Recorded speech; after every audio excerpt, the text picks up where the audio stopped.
Hello বন্ধুরা, নমস্কার। প্রত্যেক দিনের মতন মনিকা কিচেন ব্লগে চলে আসলাম। এখন প্রত্যেক দিন আসতে পারি না, 2-3 দিন বাদে একদিন করে করি ঠান্ডার সময়। আর ভিডিও করতেও ভালো লাগে না, কি জানি আমার কি হয়েছে।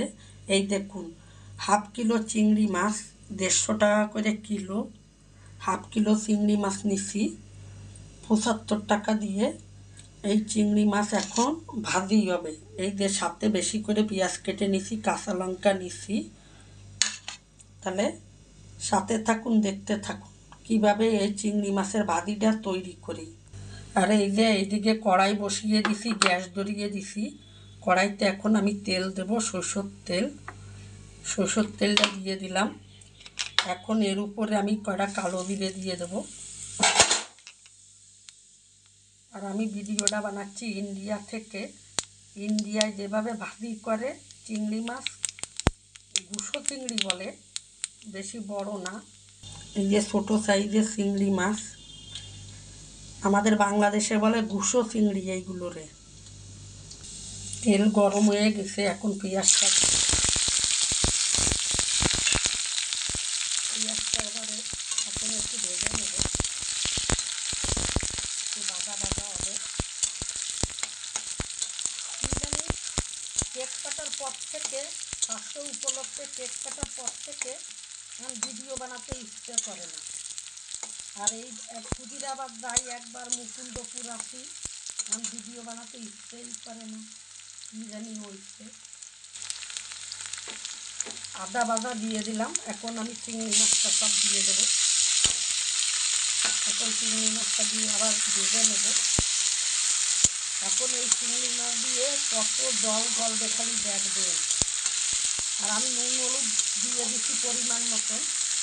আর নামানোর কিছুক্ষণ আগে আরেকটু হলুদ দেবো, নাহলে হলুদটা বেশি হয়ে যাবে। আর আমাদের এইদিকে এখন মেঘলা, মনে হচ্ছে বৃষ্টি আসবে। ওয়েদার খুব খারাপ, রোদ্দুর উঠি নেই। সকালে একটু সূর্য মামা দেখা দিয়ে চলে গেছে। এই দেখুন বন্ধুরা, কত জল গলিছে।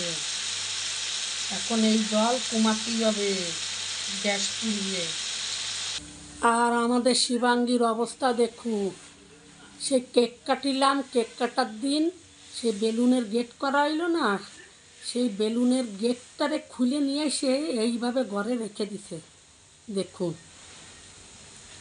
ও কী যে ভালোবাসে বেলুন, ও বেলুন নষ্ট করতে চায় না। এই যে এইভাবে ঘরে আইনে রেখে দিচ্ছে। তাই আবার একটু শেয়ার করলাম আপনাদের সাথে। এই যে পুরো ঘরে লাগিয়ে রেখে দিছে, যেমন করেছে সেরকমই লাগিয়ে রেখে দিছে ঘরে।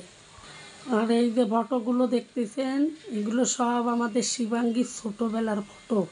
একদিন থেকে শুরু করে পুরো 6 মাস অবধি সব ছোটোবেলার ছবি। আর জানেন তো, আমার তো দুটো বাড়ি, ক্ষুদিরাবাদ আর মুকুন্দপুর। মুকুন্দপুরের বাড়িতে কেক কাটিছি।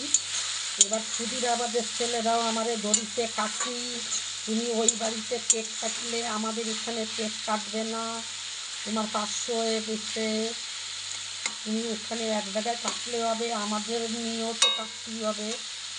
আবার মনে হয় অতি শিগগিরই আর একটা কেক কাটার ভিডিও আসবে ক্ষুদিরাবাদের বাড়িতে। ওখানেও আমার অনেকজন ভালোবাসা আছে, তাদের নিয়ে কেক কাটবো।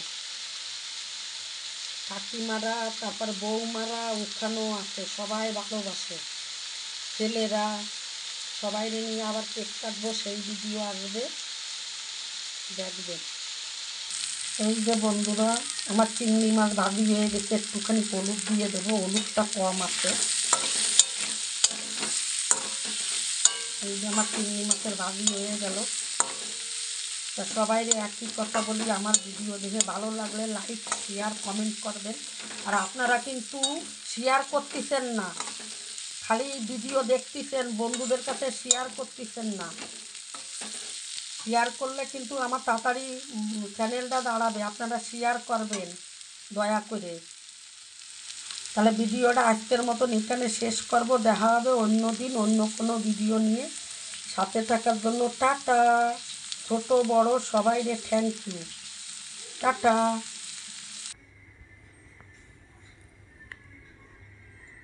হ্যালো বন্ধুরা, দেখুন আমাদের শিবাঙ্গী আলু ভাজা করতেছে। এখন রুটি দিয়ে খাবে আলু ভাজা। এরপরে হলুদ দেবে। এই যে ডিম দিয়ে দিল দুটো আবার আলুর ভিতরে। কুসুমটা ভেঙে দেবে। ডিম দিয়ে আলু ভাজা খাবে রুটি দিয়ে। আমাদের শিবাঙ্গী রাতে কি খায় জানেন? রুটি। আর কে কে শিবাঙ্গীর এই আলু ভাজা খাবেন ডিম দিয়ে চলে আসুন, খেতে এবি দারুণ হবে। এবার হলুদ দেবে। হলুদ দিয়ে এবার বেঁধে নেবে। ছোট ছোট হাত দিয়ে নাড়া দিচ্ছে যাতে ভালোভাবে ভাজা হয়। এই যে বন্ধুরা, শিবাঙ্গীর ডিম দিয়ে আলু ভাজা হয়ে গেল, তাই ছোট্টর উপরে আপনাদের সাথে শেয়ার করলাম। টাটা।